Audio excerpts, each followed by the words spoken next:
Hi friends, welcome to Sue Smart Workshop. Previous video la வந்து back part saree blouse la வந்து back part எப்படி cutting பண்றதுன்னு பார்த்திருந்தோம். So இப்போ வந்து front and sleeves எப்படி cutting பண்றதுன்னு பார்க்கலாம். So exact measurement இருக்கிற blouse la வந்து இப்போ front part la from the shoulder apex point வரைக்கும் எவ்வளவு இருக்கு measurement பாருங்க. அங்க இருந்து down part பட்டி வர வரைக்கும் எவ்வளவு இருக்கு measurement பார்த்துட்டு எனக்கு வந்து apex point வந்து 10.5 இருக்கு. அதுக்கு அப்புறமா length வந்து 14 இருக்கு. So இப்படி நான் மார்க் பண்ணி எடுக்கிறேன். So 14 இருக்கிறதுனால length so 1/4 inch எக்ஸ்ட்ரா வச்சு நான் இந்த மாதிரி மார்க் பண்ணி எடுத்துக்கிறேன்.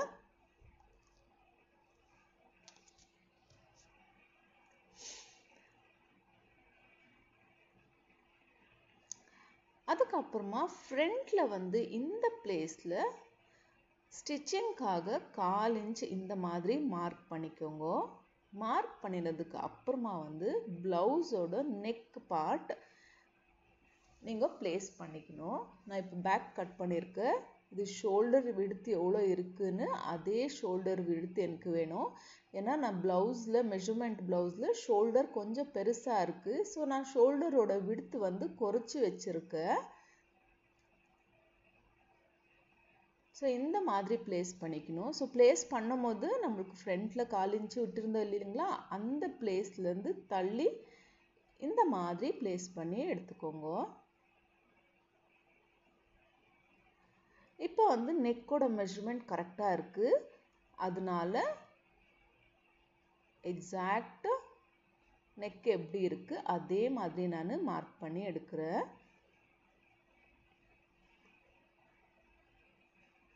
இப்போ நான் ஷோல்டர் வந்து விடுத்து குறைச்சி வச்சுருந்தேன்னு சொன்னேன் இல்லைங்களா. ஸோ இதோட மெஷர்மெண்ட் எவ்வளோ இருக்குது அதே மாதிரி நான் ஷோல்டரோட விடுத்து நான் மார்க் பண்ணிக்கிறேன். ஏன்னா பிளவுஸில் இருக்கிற மெஷர்மெண்ட் வந்து எனக்கு கொஞ்சம் ஜாஸ்தியாக ஃபீல் ஆகுது. அதனால நான் கம்மியாக பண்ணி வைக்கிறேன். இப்போ வந்து ட்ரேசிங் வீல் எடுத்துட்டு உங்களோட ஆர்ம் ஹோல் மார்க்கிங் இந்த பிளவுஸில் எப்படி இருக்குது நான் அதே மாதிரி மார்க் பண்ணுறேன். ஸோ இது எக்ஸாக்ட் மெஷர்மெண்ட் இருந்ததுன்னா பிளவுஸு இந்த மாதிரி நீங்கள் மார்க்கிங் பண்ணிக்கலாம். இந்த ட்ரேசிங் வீல் வந்து ரொம்ப யூஸ்ஃபுல்லாக இருக்கும். மெஷர்மெண்ட் கரெக்டாக இருக்கிற பிளவுஸ் ட்ரெஸ் ஏதாவது இருக்கட்டும். ஸோ இந்த மாதிரி மார்க் பண்ணிட்டீங்கன்னா நீட்டாக மார்க்கிங் கிடைச்சிடும் நம்மளுக்கு. பாருங்க எனக்கு வந்திருக்கு இந்த மாதிரி மார்க்கிங். இப்போ வந்து நான் பிளவுஸோட செஸ்ட் மெஷர்மெண்ட் பார்க்குறேன். ஃபர்ஸ்ட் வந்து அப்பர் செஸ்ட் மெஷர்மெண்ட் நம்மளுக்கு ஆர்ம்பிட்லேருந்து இந்த மாதிரி டேப் பிடிச்சிட்டு அப்பர் செஸ்ட் மெஷர்மெண்ட் எவ்வளோ இருக்குன்னு பார்க்கலாம். எனக்கு இதில் 9.5 கிடைச்சிருக்கு. ஸோ 9.5 நான் வந்து ஃப்ரண்ட்டில் 1/4 inch விட்டுருக்கேன் இல்லைங்களா, அங்கேருந்து தள்ளி நீங்கள் மார்க் பண்ணணும். 9.5 மார்க் பண்ணிவிட்டு இப்போ வந்து மிட் செஸ்ட் மெஷர்மெண்ட் எவ்வளோ இருக்குன்னு பார்க்கலாம். ஸோ மிட் செஸ்ட் மெஷர்மெண்ட் வந்து சென்டரில் இந்த மாதிரி டேப் பிடிச்சிட்டு நம்மளோட அபெக்ஸ் பாயிண்ட் வரைக்கும் பிடிச்சி எடுக்கணும். இந்த மாதிரி டேப் பிளேஸ் பண்ணி இங்கேருந்து அபெக்ஸ் பாயிண்ட் வரைக்கும் மறுபடியும் அபெக்ஸ் பாயிண்ட்லேருந்து எண்டு வரைக்கும் எவ்வளோ வருது. ஸோ 10.5 வந்திருக்கு. அந்த 10.5 வந்து அபெக்ஸ் பாயிண்ட்க்கு நேராக வந்து மார்க் பண்ணிக்க போகிறேன்.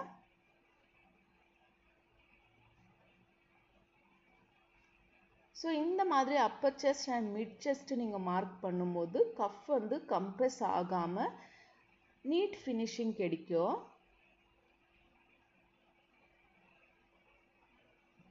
இந்த மாதிரி ஸ்ட்ரெயிட்டாக மார்க் பண்ணிக்கோங்க.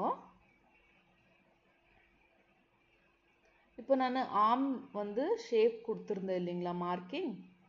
ஸோ அதே மார்க்கிங் மேலே வந்து மார்க் பண்ணி எடுக்கலாம். இப்போது டாட்டோட மெஷர்மெண்ட் சைடில் வந்து எனக்கு 4 இருக்குது. நான் 1/4 inch எக்ஸ்ட்ரா வச்சு இந்த மாதிரி மார்க் பண்ணிவிட்டேன். இப்போ ஆர்ம் ஷேப் இந்த மாதிரி கொடுக்குறேன். ஏன்னா எக்ஸாக்டாக மெஷர்மெண்ட் எனக்கு கரெக்டாக இருக்கிறதுனால அதுக்கு மேலேயே நான் மார்க் பண்ணிட்டேன். ஸோ இங்கே வந்து நீங்கள் டாட் மார்க்கிங் பண்ணும்போது அப்பர் செஸ்ட்டில் எவ்வளோ இருந்தது, மிட் செஸ்ட்டில் எவ்வளோ இருக்குது மெஷர்மெண்ட், எக்ஸ்ட்ரா இருக்கிற மெஷர்மெண்ட் வந்து நீங்கள் டாட்டில் டிவைட் பண்ணிடணும் ரெண்டு சைடும். ஸோ எனக்கு 1 inch தான் எக்ஸ்ட்ரா இருக்குது, அதனால 1 inches ரெண்டு சைடுமே நான் டாட்டுக்காக மார்க் பண்ணிக்கிறேன்.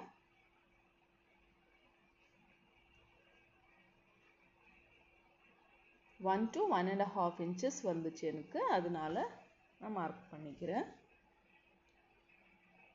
இப்போ வந்து டாட்டு 4 dotted blouse இது. ஸோ 4 dots நான் மார்க் பண்ணுறேன். இது வந்து பாட்டம் பட்டிக்காக ஜாயினிங். ஸோ அங்கே வரைக்கும் நான் மார்க் பண்ணிவிட்டு கட்டிங் பண்ண போகிறேன். என்னோட சேனல் ஃபஸ்ட் டைம் பார்க்குறீங்கன்னா லைக் பண்ணி சப்ஸ்கிரைப் பண்ணிக்கோங்க. நான் பைப்பிங் கொடுக்கறதுனால எக்ஸ்ட்ரா கிளாத் விடாமல் மார்க்கிங் மேலேயே கட் பண்ணி எடுக்கிறேன். ஆல்ரெடி நான் பாட்டமில் வந்து 1/4 inch எக்ஸ்ட்ரா விட்டுருக்கிறதுனால அங்கேயும் மார்க்கிங் மேலேயே கட் பண்ணி எடுத்துக்கிறேன்.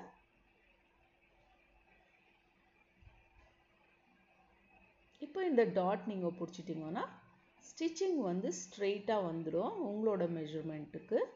ஸோ எக்ஸ்ட்ரா நான் ஸ்டிச்சிங்காக சைடில் விட்டுட்டு கட் பண்ணி எடுத்துக்கலாம். இங்கேயும் ஆர்ம் சைடில் 1/4 inch எக்ஸ்ட்ரா ஃபார் ஸ்டிச்சிங்க்கு.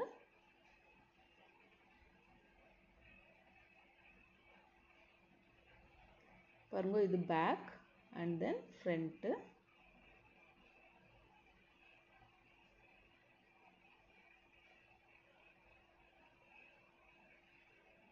இங்கே வந்து டாட் போட்டுக்கலாம் இப்போ. ஸோ 4 dots வைக்க போகிறேன். 4 dots நான் மார்க் பண்ணுறேன். இது வந்து எக்ஸாக்ட் ஸ்டிச்சிங்க்கான நாட்ச்.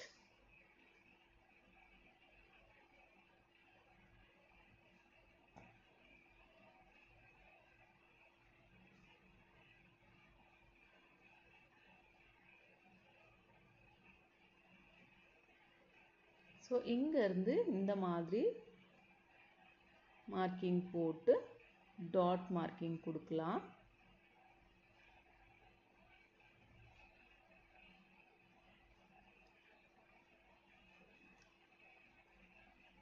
ஃப்ரண்ட் சைடில் இந்த மாதிரி 1/4 inchக்கு க்ராஸாக கட் பண்ணணும். அப்போ தான் வந்து ப்ளவுஸ் ஸ்டிச்சிங் ஃபினிஷ் ஆனதுக்கப்புறமா ஃப்ரண்ட் பார்ட் வந்து ஃப்ளாட்டாக இருக்கும். அப்படி இல்லைன்னா ஹுக் பட்டி அண்ட் தென் ஹுக்ரின் பட்டி எல்லாம் ஸ்டிச் பண்ணதுக்கப்புறமா இங்கே ஃப்ரண்ட்டில் தூக்கின மாதிரி இருக்கும். அதனால தான் அந்த 1/4 inch கொஞ்சம் கட் பண்ணி எடுக்கணும். பாருங்க, ஃப்ரண்ட் அண்ட் பேக் ரெடி ஆயிடுச்சு.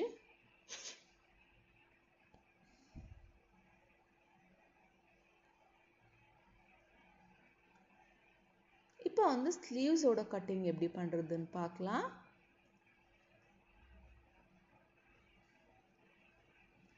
ஸ்லீவ்ஸுக்கு 4 folding cloth எடுத்துக்கோங்க.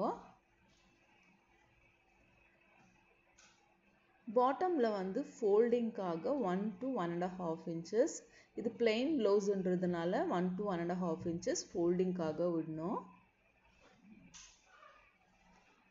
இப்போ வந்து இந்த ஸ்லீவ்ஸ் இந்த மாதிரி பிளேஸ் பண்ணிக்கோங்க.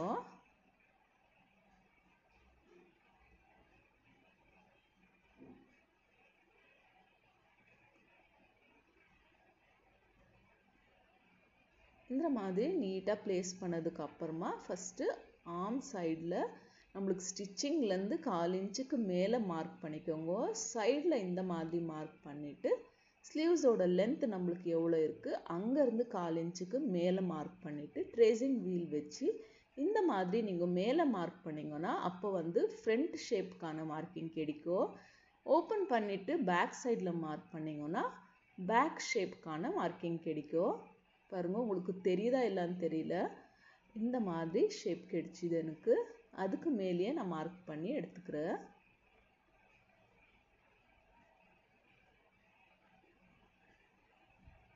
இது வந்து ஃபோல்டிங்காக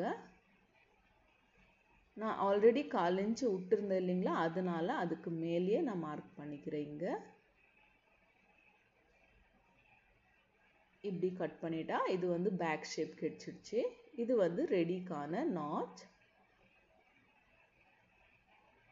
இப்போ ஓப்பன் பண்ணிட்டு ஒரு சைடு ஃப்ரண்ட்டுக்கான ஷேப் கொடுக்கலாம்.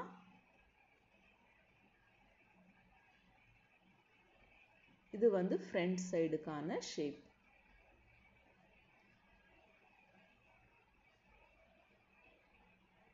ஸோ இது ஸ்லீவ்ஸ் ரெடி ஆயிடுச்சு. இப்போ வந்து பாட்டம் பட்டிக்கு எப்படி நம்ம மார்க்கிங் பண்ணுறதுன்னு பார்க்கலாம். ஸோ ப்ளவுஸில் வந்து எப்படி இருக்குது அதே மாதிரி தான் இந்த மாதிரி 2 பீஸ் வச்சு இப்படி பாட்டமில் ஸ்டிச்சிங்காக 1/4 இன்ச்சு விட்டுட்டு எங்கே வரைக்கும் உங்களுக்கு வேணும் அந்த ஸ்டிச்சிங் எங்கே வரைக்கும் இருக்குது அங்கே வந்து ப்ளேஸ் பண்ணிவிட்டு இந்த மாதிரி மார்க் பண்ணி எடுத்துக்கோங்க. அதுக்கு மேலேயே நான் மார்க் பண்ணுறேன். இப்போ கட் பண்ணிக்கலாம். ஸோ நான் 1/4 இன்ச்சு ஸ்டிச்சிங்காக விட்டுட்டு அதுக்கு மேலே வந்து இந்த மாதிரி கட் பண்ணி எடுத்துக்கிறேன். பாருங்க பாட்டம் பட்டி ரெடி ஆயிடுச்சு. ஸோ சிம்பிளான மெத்தடில் பிளெயின் ப்ளவுஸ்க்கான கட்டிங். தேங்க்யூ ஃபார் வாட்சிங்.